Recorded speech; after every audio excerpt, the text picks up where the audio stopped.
एक बात बोले भैया, गरीबों का कोई नहीं होता। जो गरीब होते ना उनका कोई नहीं होता। गरीबों का तो केवल और केवल श्री कृष्ण होते हैं।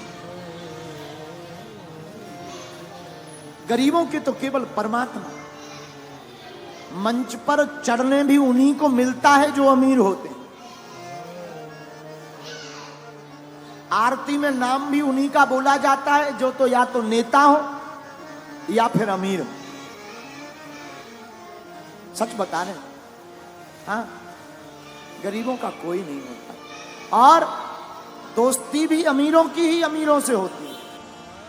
गरीबों के कोई दोस्त भी नहीं होते। रिश्तेदार भी उसी के घर आते जो अमीर हो। मेरे माई बाप, हम भारत के लोगों से आज कथा का अंतिम दिन है और इस कथा के माध्यम से प्रार्थना करेंगे, ग्रेटर नोएडा के पागलों, तुम अमीरों का साथ देना या ना देना, पर एक बार उनके साथ जरूर खड़े हो जाना जिनका कोई ना हो।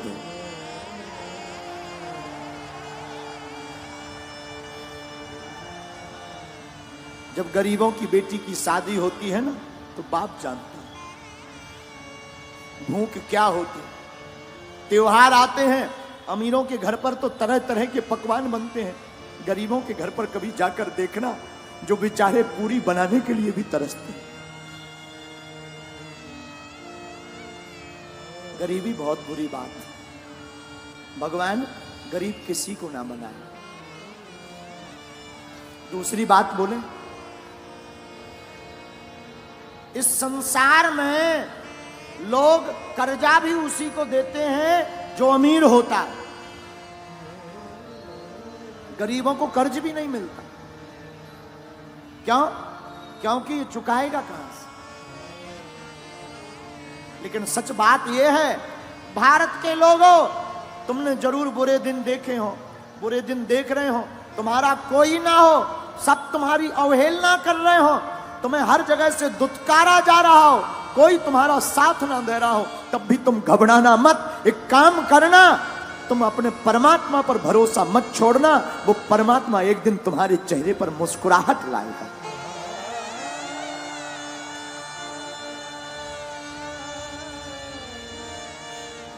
लाए।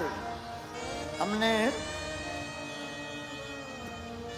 अपनी जिंदगी में बहुत सहा है,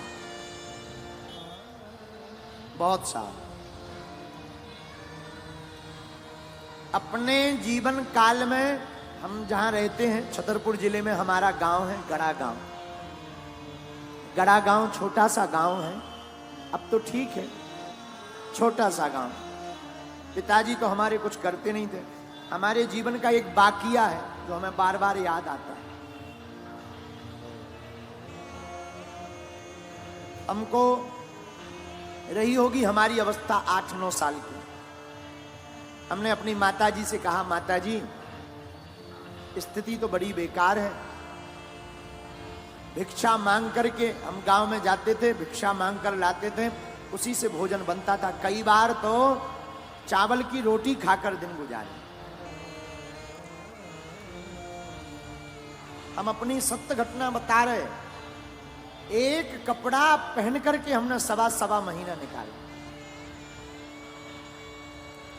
हमने माताजी से कहा, मां, हमारे मन में इच्छा है कि हम वृंदावन में भागवत पढ़ने जाएं। मां बोली ठीक है। उस जमाने में 2000 रुपया मांगने के लिए हम न जाने कितने घरों पे गए, खुद स्वयं। 8-9 साल की अवस्था होगी, कितने घरों में सिर्फ 2000 रुपया मंगाने गए, किसी ने नहीं दिया।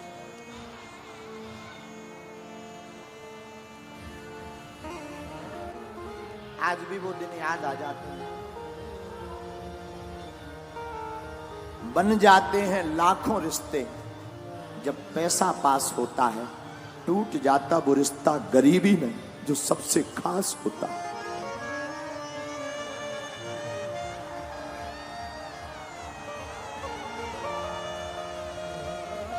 कितना भी प्रिय रिश्ता हो, अगर तुम्हारे जेब में कुछ नहीं होगा तो कोई नहीं पूछेगा।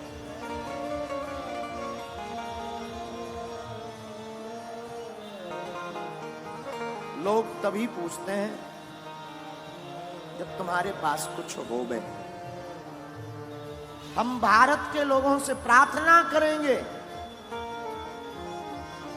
अमीरों की बेटियों की शादी में तो लाखों के गिफ्ट लेकर तुम जाते हो, कभी मौका मिले तो उस गरीब मजदूर की बेटी की शादी में भी पहुंच जाना जिनके घर पर कोई नहीं जाता।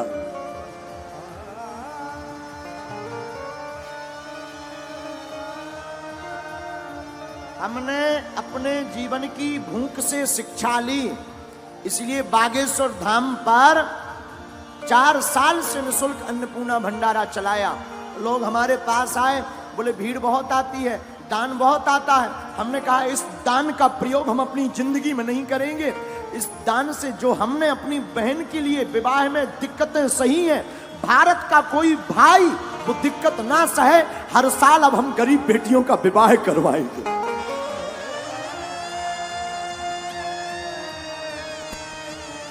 क्योंकि हमने तो सह लिया, हमने भूख भी देखी। माई बाप आज जरूर बैठकर कथा कर रहे हैं, हनुमान जी की कृपा है। हमने वो दिन भी देखे जब हमारे पिताजी का नाम लोग कार्डों में नहीं लिखवाते।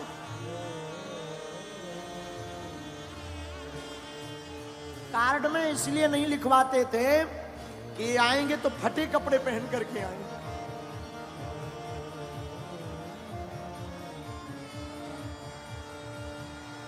फटे कपड़े पहनकर आएंगे तो बेइज्जती हो जाएगी। अपनी बेइज्जती से बचाने के लिए कार्डों में नाम नहीं लिखवाते थे, लेकिन हमने भी हार नहीं मानी।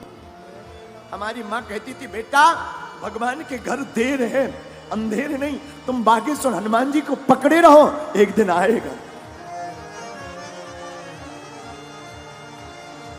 माई बाप कभी उस पिता के दिल से पूछना जिसकी बेटी घर पर हो, घर पर खाने का भी दाना ना, कभी विचार करना। अंधेरी रातें हो, हमारा तो बचपन काल पूरा अंधेरे में गुजरा। एक कमरा था 16 बाई 12 का, गर्ग जी एक कमरा 16 बाई 12 का, वो भी छप्पर का, उसमें खप्पर। और बरसात आती थी तो आफत आती थी। बरसात में पलंग के नीचे हमसे छोटी बहन और भाई तीनों बैठ करके बरसात को निकालते थे, क्योंकि पूरे कमरे में पानी भर जाता था।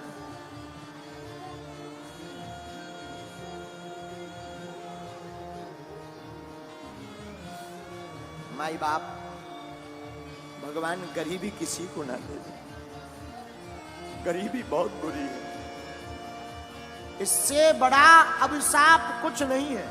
कोई नहीं पूछता, न मंचों पर आने देते, न आगे होने देते, दुत्कारते अलग से हैं, रिश्तेदार पूछते नहीं हैं। इसलिए माई बाप ईश्वर गरीबी किसी को ना दे। पर हम तुमसे प्रार्थना करेंगे कि तुम्हारे गांव में परिवार में ऐसा कोई हो तो हमारी प्रार्थना है किसी का तुम साथ देना या मत देना। इस बार हमने प्रण लिया 8 मार्च 2024 को जो बेटियों का विवाह होगा, ऐसी बेटियां जिनके माँ बाप है नहीं, एकदम पिछड़ी हुई, उन बेटियों को एक एक मोटरसाइकिल देंगे। साधु हम तुमसे भारत में दान लेने नहीं आए हैं, हम धन कमाने नहीं आए। भारत के लोगों हम तुम्हारे दिल में हनुमान जगाने आए हैं।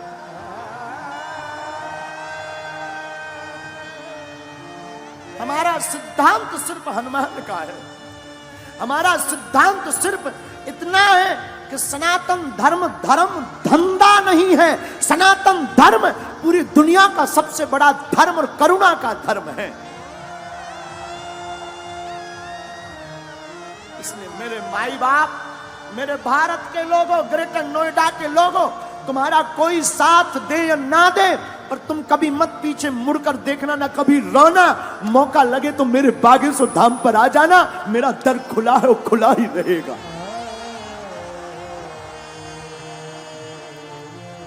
कभी मत पीछे मुड़ना, चिंता मत करना। तुम जो बीत गया सो बीत गया। हमने भी सहा, बहुत सहा, अभी अभी तक सहा। अभी भी कई बार ऐसी परिस्थितियां बन जाती, दान तो हम मांगते नहीं, कई बार परिस्थिति बन जाती है कि लोन लेना पड़ता। लेकिन एक बात बोले, हमारी माँ ने और हमारे गुरु ने हमें एक चीज सिखाई, उसका भरोसा मत छोड़ना। उसका भरोसा नहीं छोड़ा तो कभी उसने हमको किसी के सामने झोली फैलाने नहीं दिया। आप इसलिए भारत के लोगों, क्योंकि जिसके पास गरीबी होती है वही ये दुख जानता है। सबकी समझ में नहीं आता माई बाप, ना ना ना। हाँ, अभी बरसात चल रही है, हमको पूर्ण याद है, अभी भी हम एक कुर्ता रखे हुए हैं अपना पुराना, तो कभी कभी हम याद कर लेते उस कुर्ता को देखकर। है तो छोटा, बहुत पुराना, हम रखे हुए हैं पर याद कर लेते हैं। माई बाप बरसात में कपड़ों की वो दुर्गंध, भीगे हुए कपड़ों की दुर्गंध। मेरे साधु, हम अपने जीवन की कथा बताकर आपको कहना ये चाह रहे कि हमारे जैसे नालायक की लाज, हमारे जैसे मूर्ख की लाज, हमारे जैसे विचित्र व्यक्ति की लाज जब बागेश्वर बालाजी ने बनाई है, तो भैया तुम भी इनके चरण शरण मत छोड़ना, ये तुम्हारी भी लाज बचाएंगे।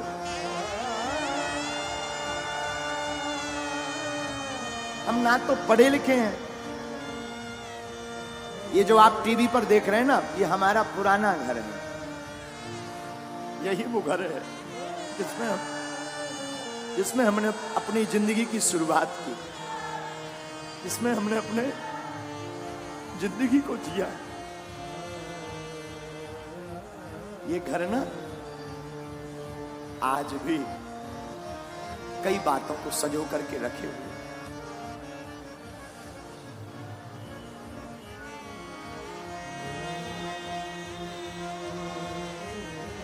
साधु, गरीब का सिर्फ और सिर्फ परमात्मा होता है,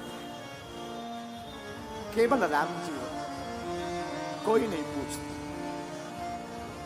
मुझे कौन पूछता था, तेरी बंदगी से पहले मैं खुद को ढूंढता था इस जिंदगी से।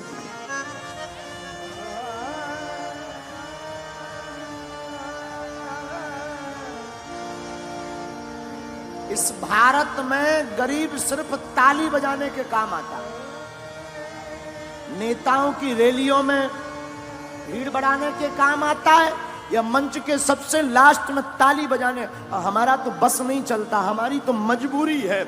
हमारी तो सबसे बड़ी मजबूरी है कि अगर हम इन लोगों को साथ नहीं देंगे, इन लोगों को मंच पर नहीं चढ़ाएंगे, तो कौन टेंट लगाएगा, कौन व्यवस्था बनवाएगा। वरना हमारी दिली इच्छा तो ये है कि सबसे लास्ट में जो बैठा है वो मंच पर आने का अधिकारी है।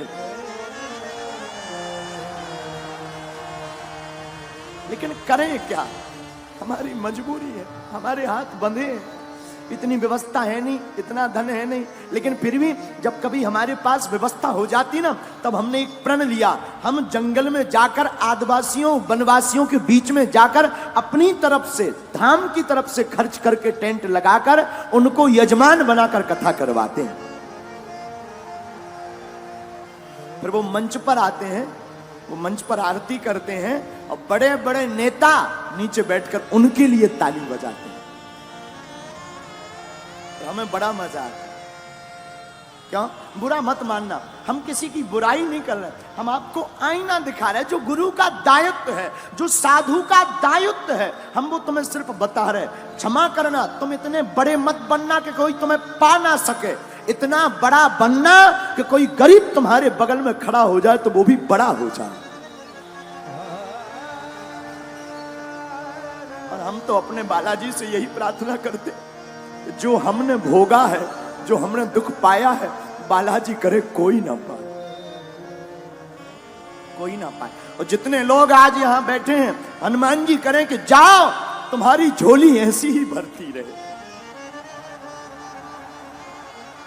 तुम्हारे काले दिन बुरे दिन आज से ही दूर हो जाएं।